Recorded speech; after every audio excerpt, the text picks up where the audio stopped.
limit olmayacaq. Bəli. Limit olmaması dəqiqdir. Yəni hələ indiyə qədər dəqiq elə bir qərar çıxmayıb. Deməli bugün isə ikinci növ Yəni olası deyil. Yəni gələn il ona yəqin. hə, yəni limit yazılmasa, sıfıra düşmürsüz. O limit qərarı çıxmasa, indiyə qədər də hələ çıxmayıb. Bugün ikinci növ esse quruluşu, advantage, disadvantage haqqında məlumat verəcəm. Keçən dəfə də dediyim kimi, ümumiyyətlə bütün esselər eyni quruluşdadır. Hər bir esse ən azı 4 hissədən ibarət olmalıdır. Birinci hissə introduction, giriş, ikinci hissə və üçüncü hissələr body paragraph əsas hissə, dördüncü hissə isə conclusion, nəticə hissəsi adlanır. Və sadəcə fərq nədir? Kiçik bir fərq var. Yəni bunların bir-birindən quruluş, harda hansı cümləni işlətmək, mövzuca nədən bəhs etmək bununla bağlıdır. Dediyim kimi, deməli, introduction giriş, 2 dənə body paragraf əsas hissə, dördüncü hissə isə conclusion nəticə hissəsidir. Introduction ilk cümləsi necə adlanırdı? Topic sentence adlanırdı. Topic sentence'da biz nə edirdik?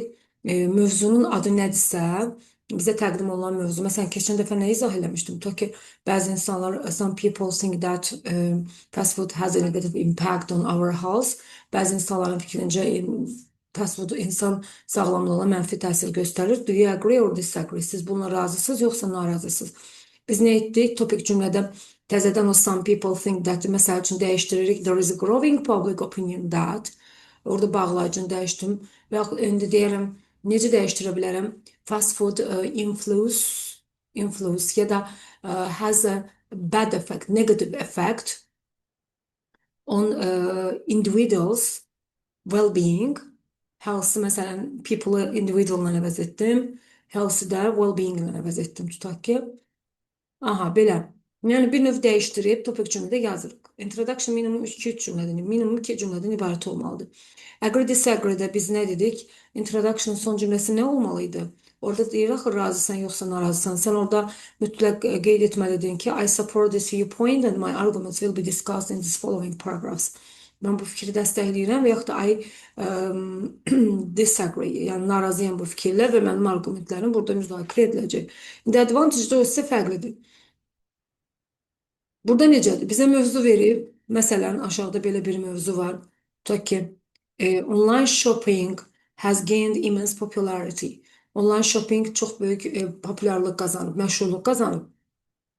These days many people prefer online shopping to conventional shopping. Son vaxtlar insanlar deməli online shoppingi ənənəvi bazarlıqdan daha çox, yəni online bazarlığa üstünlük verirlər.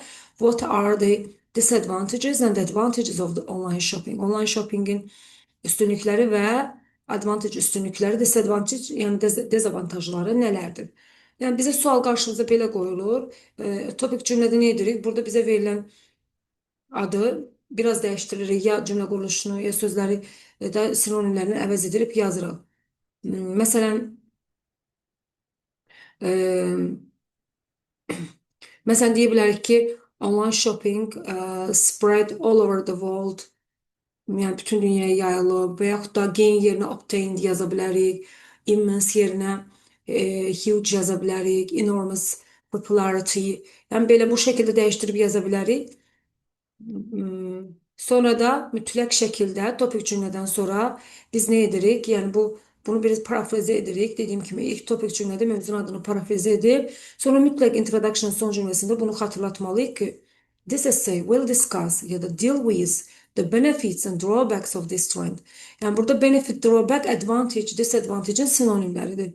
Bu esse bunun this trend, yəni bu trend deyəndə orada mövzunun adı nədən danışılırsa onu nəzərdə tutur. Cərəyan meyil deməkdir.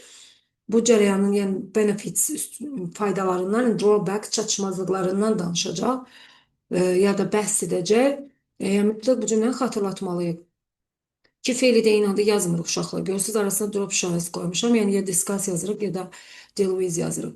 Sonra gəlirik keçirik yeni abzasa. Birinci body paragraf. Body paragrafları mütləq nə ilə başlayırıq? Bağlayıcılarla. Məsələn, birinci body paragrafdansa bağlayıcılar işlədirdik. İlk öncə nədir uşaqlar? Firstly, Firstly ya da necə deyə bilərdik? Üç sözdən ibarət bir ilk öncə sözü var idi. first of all, First of all. First and foremost, yes. Birinci body paragrafta first and foremost desem, ikinci body paragraf hansı bağlayıcı ilə başlayaram? Secondly. Secondly, bundan əlavə başqa necə deyə bilərik? Moreover. On the Moreover, other hand. on, And the other. yeah, on the other hand. O da amma belə deyim də, birinci body paragrafda firstly, first and foremostdan başlasaq, Ha. ikinci body paragrafda secondly, what's more, moreover, furthermore, bunlardan biri ilə başlayırıq. Amma birinci body paragrafa deməli advantage, disadvantage-də qarşılaşdırırıq da. Çünki ona görə birincidə on the one hand bir tərəfdən, ikincidə onda mütləq bu on the other hand deməliyik. Birinci body paragrafda on the one hand isə ikincisi on the other hand olmalı. Bir tərəfdən, digər tərəfdən. Qarşılaşdırırıq axı. Birinci body paragrafda bağlayıcıdan sonra biz state your opinion, why you think there are advantages. Yəni orada mütləq üstünlüyündən danışırıq. Üstünlükləri nələrdir? Dedik. Ona explain, izah veririk. And then example nümunə veririk. Bu əqridə də belə idi də, izah nümunə. Nümunədə nəyinə verirdik? For example, for instance. Bu şəkildə. İkinci body paragrafa onda necə başlayırıq dedik. On the other hand-lə. Burada isə disadvantage, mənfilərindən danışırsınız və yenə ona izah və nümunə veririk.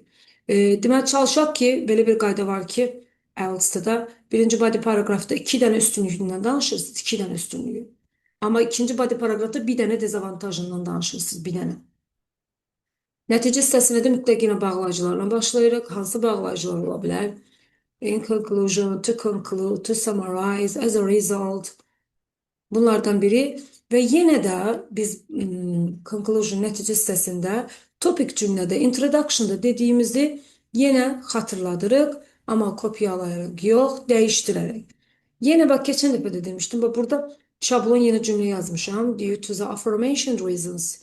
Yuxarıda sadaladığım səbəblərdən dolayı boşluq vermişəm. Yəni, bura mövzunun bəhs etdiyi mövzu nədirsə, esin bəhs etdiyi mövzu onu yazırırsınız. Məsələn, online shopping can bring with it a number of positives as well as negatives. Yəni, yuxarıda sadaladığım səbəblərdən dolayı online shoppingin negativləri ilə yanaşı bir sıra pozitiv, yəni müsbət tərəfləri də var. Bunu demək istəyir. Və nəticə hissəsini necə bitiririk? Əsasən tövsiyə və recommendation, prediction, proqnozla bitirə bilərik. Birinci body paragraf, birinci esse növü əqrə-disagrədə atmışdım ha. Məsələn, tövsiyə verəndə necə deyirdik? Necə başlığı verirdik? It's recommended that, tövsiyə edilir ki, bu şəkildə, düzdürmü? Hə, onu da xatırladım ki, görürsünüz, mən yuxarıda burada this essay will discuss the benefits and drawbacks, advantage yerinə benefit, disadvantage yerinə drawback dedim. Və advantage, disadvantage esse növlərində çalışın təkrarçılıqdan qaçının. Eyni sözlər, ümumiyyətlə, bütün esse növlərində esse yazanda ümumiyyətlə təkrarçılıqdan qaçınmaq lazımdır. Eyni sözləri davamlı istifadə etmək bu təkrarçılıqdır və bal etkisinə səbəb olur. Xüsusilə də advantage, disadvantage sözlərini əvəz edən çoxlu sinonimlər var. Bir dəfə benefits and drawbacks deyim, bir dəfə the positives and negatives deyim. Və yaxud da the strengths and weaknesses, the pros and cons, the pluses and minuses, the upside and the downside. Bu da çox qəşəng ifadədir. Ən azından bunları yadda saxlayın. Təkrarçılıqdan qaçınmaq üçün. Burada da isinövlər var. Məsələn, belə bir isinöv də var. University students are increasingly studying abroad as part of their studies. Universitet tələbələri təhsil həyatlarının bir hissəsi kimi xaricdə oxumaqları artırdı, elə belə deyək. And what are the disadvantages? Daha doğrusu xaricdə təhsil alırlar. Daha çox xaricdə təhsil alır, təhsil həyatlarının bir hissəsi kimi. What are the advantages and disadvantages of this trend? Və bunun çatışmazlıqları və müsbət tərəfləri nələrdir? Gəlin indi bir dənə esse növünə baxaq. Bununla bağlı nümunə olaraq.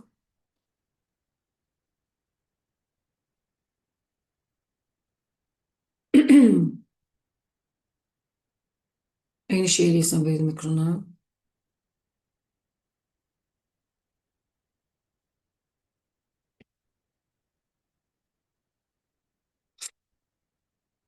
Məsələn,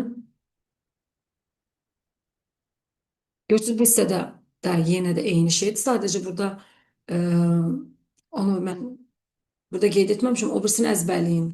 Gözdə explain first advantage. Body paragrafda birinci üstünlüyü deyib. Firstly bu. İkinci üstünlüyü secondly deyirik. İkinci body paragrafda da first disadvantage. Deməli bir dənə second disadvantage onu verməyə də bilərsiniz. Yəni amma əsas çalışın iki dənə üstünlüyü verin. Deməli bu mövzunun adı nədir?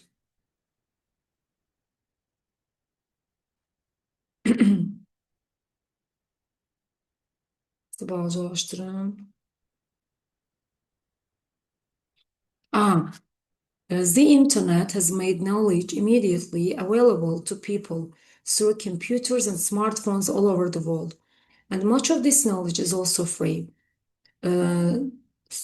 Deməli, internet bütün dünyada smartfon və kompüterlər vasitəsilə insanlar üçün, məlumatı insanlar üçün əl çatan edir. And bu biliyin çox hissəsi free, pulsuzdur. Discuss the advantages and disadvantages of this trend. Bunun mənfilərini və müsbətlərini yəni müzakirə edin. Birinci internet hakkında giriş verdim ki the internet is a huge storage of human knowledge and it continues to accumulate more every day. İnternet insan bilginin böyük bir nəhəng bir deposudur və hər gündə daha çox accumulate nədir uşaqlar? Accumulate, Toplamaq. bəli, hər gün çox toplamağa davam edir. Sonra indi buna yenə burada bir növ mövzunun adını biraz dəyişdirib yazıb. At the click of button bir düymə basmaqla one can access information on just about any topic they want. Yəni istədikləri istənilən mövzuya erişə bilərlər. Türklərdə istənilən erişmək nədir? Necə deyilir? Tapmaq. Tapmaq. Əldə edə bilərlər də, yəni əldə edə bilərlər. Əldə etmək. İstənilən məlumatı əldə edə bilərlər sadəcə bir düyməni basmaqla. And the information is not only immediate but also is free. Məlumat sadəcə tez əldə olunan deyil, həmçinin də pulsuzdur. Sonra görürsünüz mütləq introduction son cümləsində burada xatırlatdıq. The essay will discuss the benefits and drawbacks of this trend. Bu essay bu trendin mənfilərini və müsbətlərini müzakirə edəcək. Gəldik birinci xatırladıram ki there are numerous advantages to internet-based learning. Body paragrafın birincisində nə edirdik? İki dənə üstünlük haqqında danışırıq. İnternet əsaslı öyrənmənin çox saylı avantajları var. Firstly, ilk öncə, it makes finding information much quicker. Əldə olunan məlumatı daha da tezləşdirir. Daha doğrusu məlumatın tapılmasını daha da tezləşdirir. Baxın uşaqlar, make feilə və yaxud da hər hansı bir feili və sifətə birləşəndə icbar növü yaradır. Məsələn, bax, quick tezdir də. Make quick tezləşdirmək. Easy asan, asanlaşdırmaq necə deyəcəm onda? Make easy. Make easy. Sadəcə, məsələn, necə deyim, internet mənim işimi asanlaşdırır. Orada önce iş sözünü make and easy, tamamlığı make and easy arasına veririk. The internet makes my work easy. Daha da Getlə olmur o, asanlaşdırmaq məsələn. Elə? Getting easy, asanlaşdırmaq. Yox, məsəl make ilə vereyim. İcbar növləri make ilə yaradırım.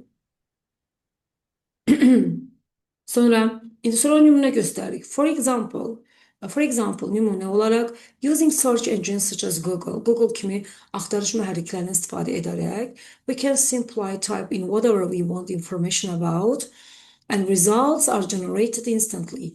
Yəni biz deyir istədiyimiz məlumatı yazırıq və nəticələr anında da yəni çıxır da ortaya. Bundan əlavə, in addition to the speed at which one can find out some form of knowledge, the depth of the knowledge available is also more substantial. Burada da ikinci bir əlavə verir üstünlüyə ki, məlumatın tapılma sürətinə əlavə olaraq onun həmin biliyin dərinliyi də, əldə olunan biliyin dərinliyi də vacibdir. For instance, yenə də misal gətirib, tools such as Wikipedia are much more comprehensive than traditional paper-based encyclopedias. Wikipedia kimi deyir alətlər ənənəvi kağız əsaslı ensiklopediyalardan comprehensive nə deməkdir? Daha üstündə. Thoroughly. Üstün deməyək, yox, hər tərəflidir. Daha Hər tərəfində ve belə geniş. deyək, bəli. And overall, online knowledge nowadays is both efficient and broad. Nəticədə, yəni ümumiyyətlə onlayn bilik son vaxtlarda həm səmərəlidir, həm də genişdir. İndi ikinci body paragrafda nə edirik?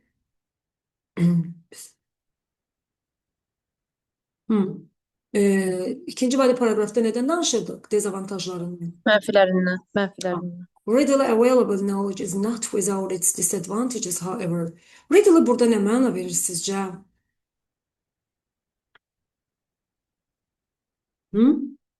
Readily, easily. Yani easily, Asanlıqla. yes, asanlıkla.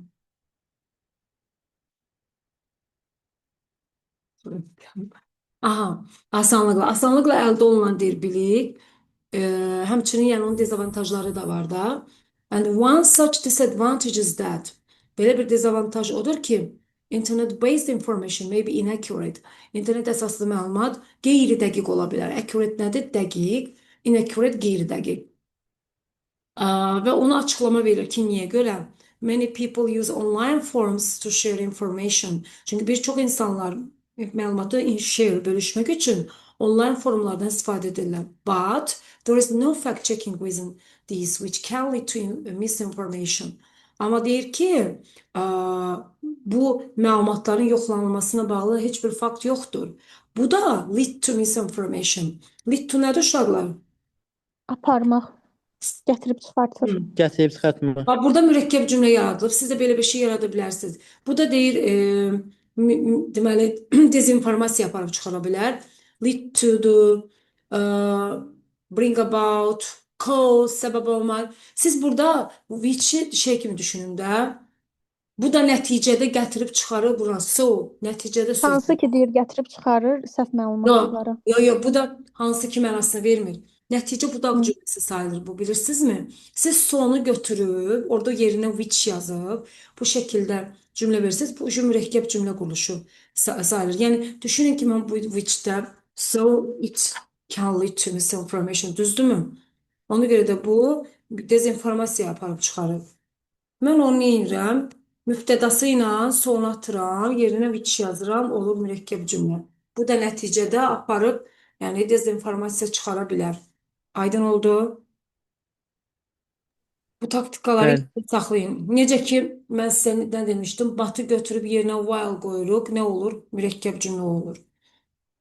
Yaxud da because'u götürüb yerinə as qoyuruq. Düzdürmü? As. Because çünki as üçündür. Because'u götürüb yerinə as qoyuruq, mürekkep cümlə olur. İki dənə sadə cümləni birləşdirin. Because-la. Arasını götürün, as qoyun. İki dənə bir-birinə zidd olan cümləni arasına but yerinə while qoyun, olur. Nə? Olduğu halda elə bir-birinə zidd fikirlər olur, mürekkep cümlə. Belə. What's more, bundan əlavə bağlayıcıdır. We are at the mercy of electronics. Mercy, burada nə məna verir? Kim bilir bu? At the mercy of ifadəsi. Bilməməyimiz normaldır əslində.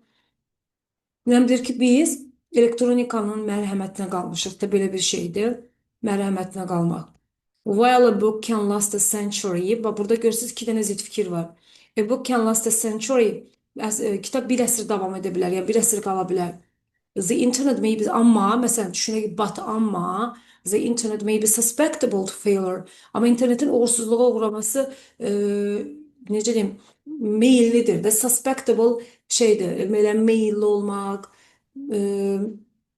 kövrək mənası da var da belə. Yəni uğursuzluğa uğramağa meyillidir. Yəni orada silinə bilər də internetdəki məlumatlar. Amma nə etdik? Batın yerinə while qoyduq başa, olduğu bir-birinə zidd budaq cümlə. Kitab bir əsr davam edə bildiyi halda internet uğursuzluğa uğramağa meyillidir. Bunu da çalışdı. Belə. In short, orada yekunluq verdim. Kısacası, there are drawbacks to the expanse of knowledge on the internet. İnternetdəki biliklərin genişliyi ilə bağlı həmçinin də drawbacks, mənfi tərəfləri də var. The essay, gəldi nəticə hissəsinə, discussed, both the advantages and disadvantages of free and immediate information available on the internet. Elə bil burada topik cümlədə dediyini biraz dəyişdirib burada yeni xatırlatdı. Bu esse internetdə əlçatan olan, pulsuz və əlçatan olan deməli məlumatların həm avantajlarından, həm də ki dezavantajlarından bəhs etdi. Amma mən bayaq daha qəşəng bir ifadə elədim. Due to the aforementioned reasons, internet can bring, orada məsələn boşluq yerine qoy, can bring, necə idi o? Its negatives, dəqiqə. Yəni orada ad yerinə mövzunun adını qoyuruq. Hə, can bring with it a number of positives as well as negatives. O cümlə yazsaz o daha qəşəng cümlədir. Yəni bu daha sadə cümlədir. Və yekun vurduq nə ilə? Tövsiyə xarakterli cümlə ilə. In short, qısacası, while the benefits are enormous. Və yenə burada iki dənə zid fikirlər ifadə etdim. Faydaları böyük olduğu halda the drawback shouldn't be overlooked. Overlook nə demək uşaqlar? Overlook, ignore. Ignore, neglect. Nəzərə almamaq. Göz ardı etmək, saymamaq, faydaları böyük olduğu halda gərək çatışmazlıqları da göz ardı edilməsin. Tövsiyə verdik. Aydındırmı? Və burada turizmlə bağlı söz ehtiyatları var. Əslində bu söz ehtiyatlarını readingdə də lazım olur uşaqlar. Ola bilər ki, düşən mövzu olsun turizmlə bağlı. Ola bilsin ki, keçən dəfə fast food health ilə bağlı, healthy food, fast food bunlarla bağlı idi. Həm reading də lazım olacaq sizə, həm də essedə ən azından özünüzü ifadə edə bilərsiniz. Öyrənin bu sözləri. Accumulate, görürsünüz, toplamaq. Sinonim nədir? Gather. Advantage, indi bunu onsuz da bildik. Advantage ilə, məsələn, burada yoxdur. Disadvantage ilə drawback, the downside, bunlar sinonimdir. Bunları öyrənirsiniz. Aşağıda da mövzu adı buradadır. Turizmlə bağlıdır. Home task. A lot of places in the world rely on tourism as a main source of income. Dünyadakı bir çox yerlər gəlirin əsas mənbəyi kimi turizmə arxalanırlar. Unfortunately, təəssüf ki, tourism can also be a source of problems if it's managed correctly. If it isn't managed correctly. Təəssüf ki, turizm düzgün idarə olunmasa, problemlərin mənbəyi ola bilər. And describes the advantages and disadvantages of tourism in the modern world. Və turizmin müasir dünyadakı avantajlarını və dezavantajlarını təsvir edin. Bu qədər. Bu da mövzu adıdır. Aydın olur uşaqlar. Şablonları əzbərləyin. İndi nə edirik? İndi gəlin essemizi esse deyirəm. Readingi yoxlayaq. Birinci hansı readingi yoxlayaq? Mozart'ı vermişdim mən. Mozart mətnini. 2 dənə göndərmişdiniz. Deyəsən birini. Yox, Birini məncə orada vermişdiniz. Birini vermişdim. bəstəkardan danışır deyə, kompozordan danışırdı. Adı yadımdan çıxdı. Nədən Mozart'dı? Mozart. Hə, Mozart mən, bəli. Ondan əlavə də magistr test toplusuna vermişəm deyə də. Dedim onu 9-10. 9-10. 2 dənə də oradan. bilirəm, mən.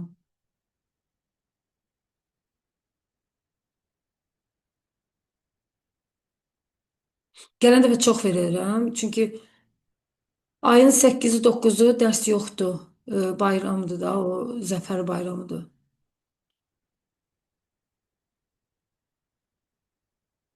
Doğrudan yox. 3-cü gün, hələ gələn həftənin hələ bir dərs var arada. 3-cü gün, sonra 6-cı gün.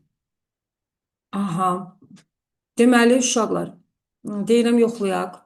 1.1 A, 1.2 B, 1.3 A, 1.4 B, 2C, 3B, 4 B, 5, 1, 2, 3.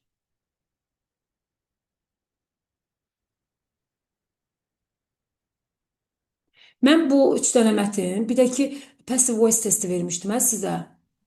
Bəli, Bəli. 25 dənə də odur. Hələ o da var idi oradan. Tamam, suallarınızı verin. Adi 3. 1.2-yə baxarsınız. Müəllimə 1.1-ə baxardıq da. Tamam. Okay. Mozart's father, Leopold, played a significant role in shaping his career. Deməli, Mozart'ın atası Leopold, deməli, karyerasının formalaşmasında, onun karyerasının formalaşmasında vacib rol oynayır. Yəni Mozartın bu true'dur. Çünki Leopold hardadır?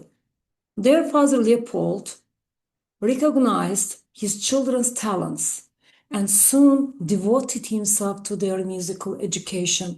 Bu cümləni başa düşmək lazımdır. Leopold burada çəkirdi. Atası Leopold. Recognize nə demək uşaqlar? Anlamaq da. Nə? Tanımaq. Tanımaq, bəli. Uşaqlarının talantlarını tanıyıb and soon devoted. Devote nədir bəs? Not Təkmilləşdirmək, yəni vəfalı deyil. İnkişaf etmək. inkişaf elətdirmək. etmək İnkişaf etmək etdirmək. deyil də. O developdu.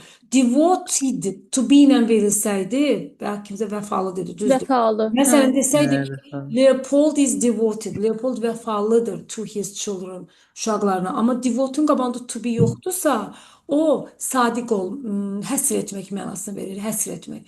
Burada da həsr etmək kimidir ki, özünü onların musiqi təhsilinə həsr edib. Onda deməli, bəli, özünü onların musiqi təhsilinə həsr edibsə, bəli, karyeralarının shape formalaşmasında significant vacib rol oynayıb. Deməli, true'dur. Aydındır?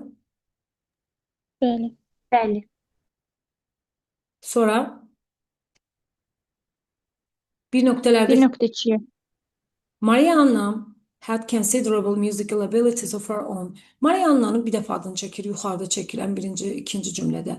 Considerable burada nə məna verir? Consider nəzərə almaq Hesab etmək kimi. kimi. Significant. Considerable bir növ significant kimi gedir. Əhəmiyyət. Əhəmiyyət. Bəli, əhəmiyyətli Önəmli müəllim. dərəcədə. Ability nədir uşaqlar? Bacarıqlı. Bacarıqlı. Bacar. Bacarıqlı. Əhəmiyyətli dərəcədə musiqi bacarığı var idi özünə görə.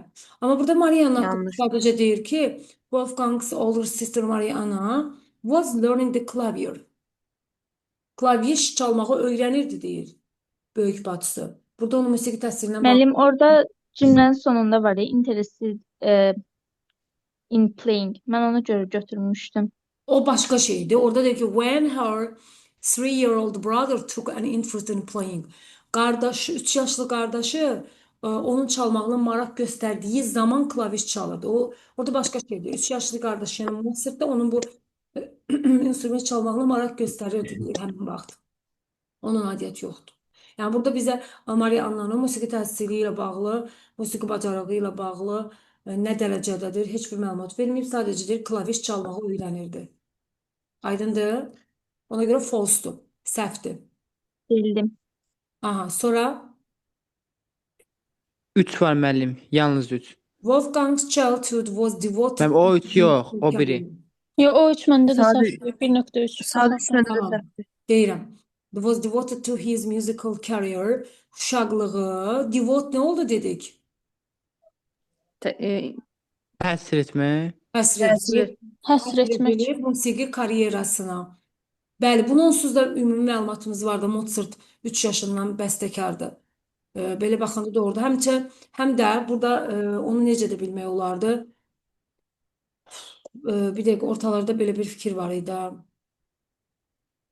Wolfgang, the first attempt. Bir dəqiqə. Bu Mozart'ın adı Wolfgang idi da, hə. Wolfgang had composed his first original work by age 5. İlk orijinal əsərini 5 yaşına dək composed, bəstələmişdi. Sonra deməli, sonra nə eləmişdi? Deməli, Wolfgang was not only virtuous harpsichord player, bu musiqi alətini çala bilirdi. Həmçinin he had also mastered the violin, skripka çalmağın ustası olmuşdu. And he also gave his first public concert, ilk ictimai konsertini vermişdi. Bu deməkdir, bəli, uşaqlığını öz karyerasına həsr edib. Mən 4-də düz yazmışam. O da səhv çıxıb, false çıxıb. Hə, burada orada çaşmısınız. First public concert was in Vienna. Bəli, Viyana'da deyil o. Deməli, Viena'da on their way, bir dəqiqə uşaqlar, on their way to Vienna, Viyana'ya gedən yolda. The family stopped in Linz, Linzdə dayandı. Where Wolfgang gave his first public concert. Haradakı Wolfgang ilk konsertini vermişdi. Görürsünüz, bu where sözün ardınca gəlib. Deməli, Linz onların konsertini verdiyi yerdir. Aydın oldu? Bəli, bəli. Bəli. Ona göre false'dur. Sonra Adi 3. Təhdid məndə var. aha. What was the result of Wolfgang's first public appearance? Result nedir? Nəticə. Nəticə. Nəticə. Appearance burada concert sinonim kimi gedir də. Yəni ilk ictimai çıxışı, Çıxışı. nəticəsi nə idi? First public concert bayaq bəhs etdiyimiz yerdə idi, düzdür burada. Və bunu dediki verdi mi? Sonra o vaxta dək iki dənə musiqi alətin ustası idi. Nəticəsi bu üçüncü cümlədədir ki, the audience, audience nədir uşaqlar? Tamaşaçı, izləyici. Tamaşaçı. Tamaşaçı. Audience was stunned by the 6-year-old. Stun nə deməkdir? Standart şey deyil, kiməsə heyran olmaq kimi. O Heyrətlənmək. mənim. Aha. Hə. Heyrətləndi. By the 6-year-old. 6 yaşlı, yəni bu uşağa heyrətləndilər. And word of his genius soon traveled to Vienna. Onun genius nədir uşaqlar? Dahi deyil. Dahi. Dahiliyi, yəni Viyanaya traveled, yayıldı. İndi bax, word of Wolfgang genius spread to the capital. Travel, spread nə əvəz edib? Spread. Nədir spread? Bu da yayılmaqdır. Yayıldı. Yayılmaq. Viyanada capital, Yayılma. paytaxtıdır da, düzdür? Viyanada capital sayılır, paytaxt. Biz Viyana paytaxt olduğunu hardan bilək? Yəni Avstriyanın paytaxtı haradır? Bilmirik axı. Viyana. Ya oje sənin dünya görüşündə. Coğrafiya bilmirəm mənim. Mətndə düzdür şey eləməyib. Tam bir vaxtı. Amma Də mətndə verməyib onun paytaxt oldu. Mən nə bilim o paytaxtdır. ya oje deyir ki, ay bala bil də yəni sən. Çox sağ ol mənim. Biz niyə indi sən coğrafiyanı bilmirsən? Sonra 4-ə baxaq da Müəllim, məndən. prodigy nə demək uşaqlar? Bax, lüğətdə var idi prodigy. Keçən dəfə atdığım lüğətdə idi, yoxsa bu dəfə atdığım bilmirəm, amma dəqiq yəni ya keçən dəfə idi, ya da bu dəfə 100% var idi. Prodigy, genius children who is gifted, children who are gifted. Onlara deyirlər. Savadlı uşaq. İstedadlı uşaqları, o dahi uşaqlara prodigy deyirlər. Möcüzə uşaqlar. Onu belə Həm möcüzə uşaq var idi keçən dəfəkində, amma istedadlı yazılsa amma istedadlı yox idi. olsun da, yəni mən də deyirəm ki, möcüzə uşaq o demək deyil, yəni xüsusi talantlı uşaqlara Xüsusi deyil. bacarıqlı uşaq da belə deyək. Ha. Prodigy haqqında aşağıda bəhs edilirdi ki, Wolfgang'ın ilk illərində möcüzə uşaqlar were və bu prodigy haqqında sadəcə burada qeyd edir də. It was common for prodigies to make extensive concert tours. Yəni prodigy möcüzə uşaqlar üçün extensive, geniş konsert turları vermək yaygın idi, adi bir şey idi. Və burada da make extensive concert, harda da extensive concert tours were accustomed to. Möcüzə uşaqlar accustomed to nə deməkdir? Adapt, get used to, get accustomed to. uyğunlaşmaq. Bəli. Uyğunlaşdı. Öyrəşmək, alışmaq, uyğunlaşmaq. Yəni orada deyir work was common. Adi bir şey idisə, deməli onlar buna alışmışdılar. Da ki mənanı bilməsəz belə orada extensive concert var, burada extensive concert var. Deməli bir dənə B uyğun gəlir. Aydın oldu? Bəli. Yəni 1.1.2 onlar hərəsi 1 bal verir, yoxsa ikisi 1 bal verir? 4'ü 1 bal verir. Oy. Sonra 5'te kimin sualı var? Orada mən belə Mənim mən götürməmişdim. 5-də 5-cini də götürmüşəm. Occupation nə deməkdir baxacağım. Occupation Müharibə deyil bu. Bir occupy, invade, conquer, al. işğal etməkdir. Capture. Amma occupation nədir? Keçən dəfəki lüğətlərimizdə var idi. Kim bilir yadındadır? Occupation, profession. Peşə. Sənət peşə. İşə. Sənət. Atası işəsi nə idi? Verilib də burada. Their father Leopold and assistant concertmaster at Salzburg Court. Vardı. Mən o mənasını bilməmişəm, ona görə. Var idi. Sən əlavə 5-i də götürmüsənsə, how did Wolfgang learn to play the violin? How? Nə demək var how? Dinleyici öğrendi də, amma bacısını öyrənmiş də o. Skripka çalmak, hayır orada demir skripka öğrendi. Sadece der ki bacısı clavier, klaviş çalmağı öğrenende o da took an interest in playing, çalmağa maraq gösterdi. Ve skripka çalmaq hakkında sadece burada bir şeydir ki he had also mastered the violin. Həmçinin skripka çalmaqda ustalaşmışdı. Yani burada necə öyrənməsi haqqında bizə məlumat verməyib axı. Müəllimə, üçüncü sualın cavabı yoxdur axı. Orada niyə harda götürürük? Beşinci sualın üçüncü sualı. Beşinci sualda üçüncünü. Orada harda Linzdə, yoxdur. harada vermişdi konsertini? Linzdə.